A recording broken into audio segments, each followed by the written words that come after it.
Hi friends, எல்லாரும் எப்படி இருக்கீங்க? I hope you are doing great today. இன்னைக்கு நம்ம கிச்சன்ல என்ன பார்க்க போறோம்னா ஒரு சிம்பிளான டிஷ் பட் எம்மியான டிஷ். அது வந்துட்டு புதினா சட்னி. ஸோ வந்து எப்படி பண்றதுன்னு பார்த்துடலாம்.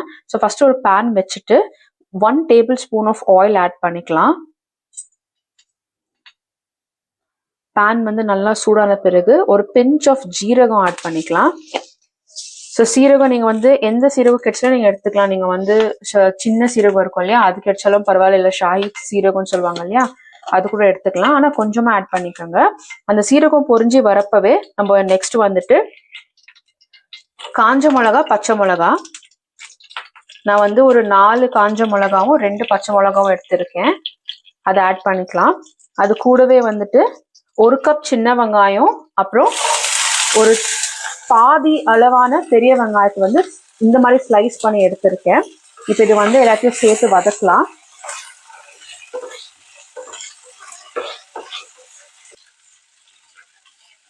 ஆனியன் வந்து லைட்டா வந்து கலர் மாற டைம்ல கொஞ்சமா பெருங்காயத்தூள் ஆட் பண்ணிக்கலாம். ஆட் பண்ணிட்டு நல்லா சாட்டே பண்ணுங்க. சாட்டே பண்ணி விட்டுட்டு நம்ம நெக்ஸ்ட் வந்து பூண்டு ஆட் பண்ணிக்கலாம். நான் வந்து இன்னைக்கு 2 பெரிய பல் பூண்டு வந்து எடுத்திருக்கேன். ஸோ அது வந்து இந்த மாதிரி பீல் பண்ணி ஆட் பண்ணிக்கலாம்.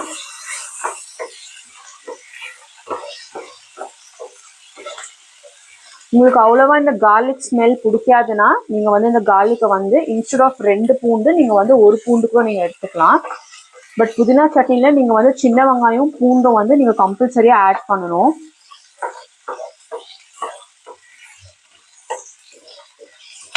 இது வதங்கிறதுக்காக பிஞ்ச் ஆஃப் சால்ட் ஆட் பண்ணிக்கலாம்.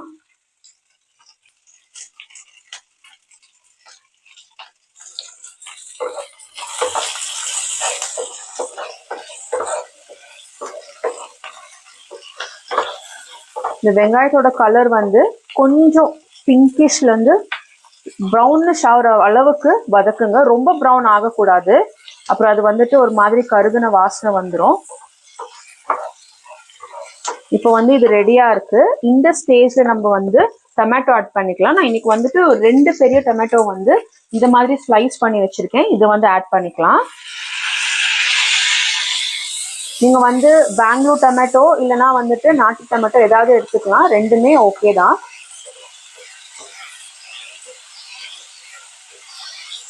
இப்போ இந்த டொமேட்டோ வந்து நல்லா சாஃப்ட் ஆகணும், வெந்து வரணும், அது வரைக்கும் நல்லா வதக்கி விடுங்க.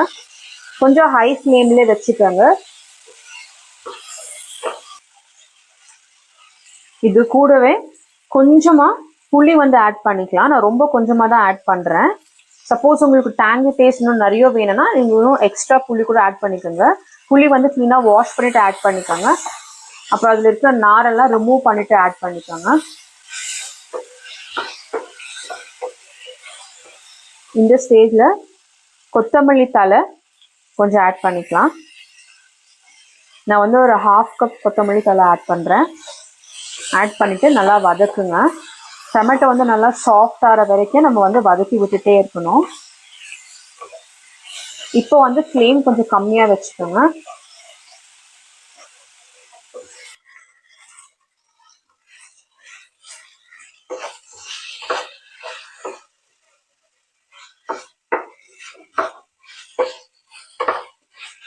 இப்போ ஃப்ளேம் வந்து கொஞ்சம் ஹைல மறுபடியும் வச்சுட்டு லைட்டா வாட்டர் வந்து ஸ்ப்ரிங்கிள் பண்ணி விடலாம். நிறைய வாட்டர் ஆட் பண்ணக்கூடாது. பாருங்க, இப்போ டொமேட்டோ வந்து லைட்டா சாஃப்டா இருக்கு இல்லைங்களா? இப்போ பாருங்க, டொமேட்டோ வந்து நல்லா சாஃப்டா இருக்கு. ஸோ இந்த ஸ்டேஜ்ல லைட்டா வந்து வாட்டர் வந்து ஸ்ப்ரிங்கிள் பண்ணி விட்டுக்கலாம்.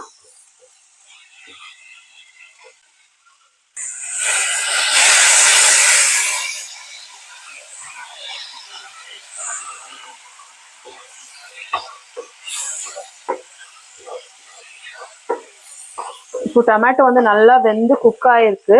இந்த ஸ்டேஜ்ல நம்ம கிளீனா வாஷ் பண்ணி புதினா இலைய ஆட் பண்ணிக்கலாம்.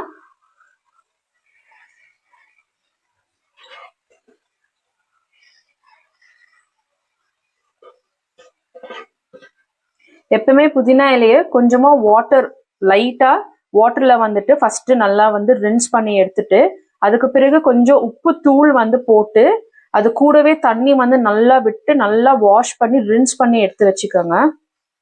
ஸோ இப்போ வந்து இதை வதக்கி விடலாம் நல்லா மிக்ஸ் பண்ணி.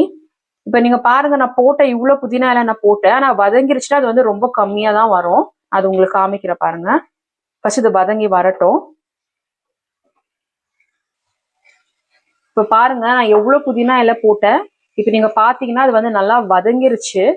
ஸோ இன்னொரு விஷயம், இப்போ சப்போஸ் நீங்க லஞ்ச் பேக் வந்து நீங்க பேக் பண்றப்போ கிட்ஸ்க்கு பாக்ஸ்ல வந்துட்டு இந்த டிஷ்ஷை நீங்க வச்சு கூட நீங்க பண்ணலாம். அது எப்படி நீங்க பண்ணலாம்னா, இப்போ நம்ம இந்த துவையல் வந்து அரைச்ச பிறகு அதை வந்து ஒயிட் ரைஸை நல்லா மிக்ஸ் பண்ண பிறகு மேல ஒரு ஸ்பூன் நல்லெண்ணெய் இல்லைன்னா நெய் வந்து நீங்க அது மேல போட்டு கொடுத்துட்டீங்கன்னா சூப்பரா இருக்கும்.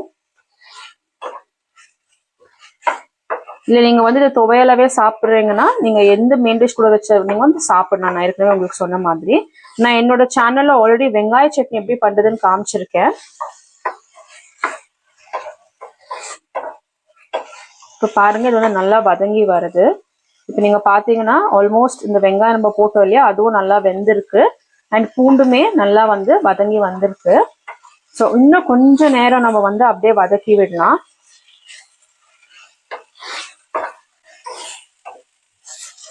இப்போ நீங்க பாத்தீங்கன்னா இது எல்லாமே நல்லா பிளெண்ட் ஆகி வந்திருக்கு, நல்லா வதங்கி. இப்போ நம்மளோட லாஸ்ட் இன்கிரீடியன்ட் வந்து ஆட் பண்ணிக்கலாம்.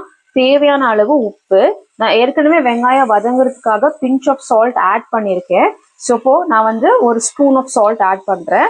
ஸோ நீங்க வந்து உங்களுக்கு தகுந்த மாதிரி நீங்க வந்து சால்ட் ஆட் பண்ணிக்கோங்க. எப்பவுமே சால்ட் வந்து இந்த மாதிரி துவையலுக்கெல்லாம் லாஸ்ட்டா தான் ஆட் பண்ணணும். ஏன்னா வந்து அது வதங்கி வரப்பதான் நம்மளுக்கு அது எவ்வளவு குவான்டிட்டி வருதுன்னு தெரியும். ஸோ முன்னாடியே சால்ட் வந்து ஆட் பண்ணிடாதீங்க. அவ்வளவுதாங்க. இப்போ நெக்ஸ்ட் நம்ம இது என்ன பண்ணணும்னா, இது வந்து நல்லா ஆற வச்சுட்டு மிக்சியில போட்டு எடுத்துக்கலாம். இது எப்படி இருக்கணும்னா, ரொம்ப வந்து லிக்விட் கன்சிஸ்டன்சி இருக்கக்கூடாது, ரொம்ப கெட்டியாவும் இருக்கக்கூடாது. ஒரு மாதிரி ஃப்ளோயிங் கன்சிஸ்டன்சிக்குன்னா கொஞ்சம் கம்மியா இருக்கணும். கோர்ஸா வந்து நீங்க இது வந்துட்டு கிரைண்ட் பண்ணிக்கோங்க. நான் கிரைண்ட் பண்ணிட்டு உங்களுக்கு காமிக்கிறேன் எப்படி வருதுன்னு சொல்லிட்டு. ஃபர்ஸ்ட் இது வந்து நல்லா ஆறணும். மிக்சியில அப்படியே சூடா போடக்கூடாது எப்பவுமே. ஸோ இது வந்து நம்ம நல்லா ஆற விட்டுட்டு அதுக்கு பிறகு நம்ம வந்து மிக்சியில போட்டுக்கலாம். அப்புறம் இன்னொரு விஷயமா நான் உங்களுக்கு சொல்றேன், சப்போஸ் உங்களுக்கு வந்து இந்த டேங்கி டேஸ்ட் வந்து உங்களுக்கு ரொம்ப பிடிக்கும்னா நீங்க இந்த ஸ்டேஜ்ல ஒரு ஸ்பூன் இல்லைன்னா ஹாஃப் ஸ்பூன் ஜாக்ரி பவுடர் வரும் இல்லையா, அந்த வெள்ளத்தோட பவுடர், அதை வந்து நீங்க இங்க ஆட் பண்ணிக்கலாம். அது வந்து ஒரு பிஞ்ச் அண்ட் கைண்ட் ஆஃப் அந்த டேங்கி டேஸ்ட் கொடுக்குறப்ப அது இன்னும் சூப்பரா இருக்கும். அவ்வளவுதாங்க. இது நம்ம இப்போ ஆற வச்சுட்டு அரைச்சிட்டு நம்ம மிக்சியில போட்டுட்ட பிறகால சட்னி எப்படி வந்திருக்கு நான் உங்களுக்கு காமிக்கிறேன். அவ்வளவுதாங்க, நம்மளோட சுவையான புதினா சட்னி வந்து ரெடியா இருக்கு. ஸோ நான் ஏற்கனவே சொன்ன மாதிரி நீங்க வந்து இதை வந்து எந்த மெயின் டிஷ் கூட வந்து நீங்க வச்சு சாப்பிட்டாலும் சூப்பரா இருக்கும். தோசை, சப்பாத்தி, ரைஸ் எல்லாத்து கூட நீங்க வந்து வச்சு ட்ரை பண்ணி பாருங்க. இப்போ நீங்க பருப்பு வடை, உத்தின் வடை, எந்த வடை கூட நீங்க வச்சு சாப்பிட்டாலும் சூப்பரா இருக்கும். சப்போஸ் நீங்க வந்து நான் வெஜிடேரியனா இருந்தீங்கன்னா நீங்க வந்து இப்போ நம்ம தந்தூரி சிக்கன் பண்ணுவோம், இல்லைன்னா வந்துட்டு கிரில் சிக்கன், கிரில் ஃபிஷ் எல்லாம் நம்ம பண்ணுவோம் இல்லையா, அது கூட நம்ம இது வந்து வச்சு சாப்பிடலாம். ஸோ நீங்க வந்து அடிஷனலா ஒரு ஸ்பூன் திக்கு கர்ட் நீங்க வந்து ஆட் பண்ணிட்டீங்கன்னா இது வந்து ஒரு டிப்பா ரெடி ஆயிடும். ஸோ இந்த ஒரு ரெசிபியை நீங்க வந்து ரொம்ப சீக்கிரமா பண்ணி முடிச்சிடலாம். ஸோ நீங்களும் இது வந்து ட்ரை பண்ணி பார்த்துட்டு எப்படி இருக்குன்னு எனக்கு சொல்லுங்க. ஸோ இதுதாங்க இதோட கன்சிஸ்டன்சி. இங்க பாருங்க, இதுதான் இப்படிதான் இருக்கணும். ரொம்ப வந்து லிக்விட் கன்சிஸ்டன்சில நீங்க அரைக்காதீங்க. ஸோ அவ்வளவுதாங்க. we'll meet in another video.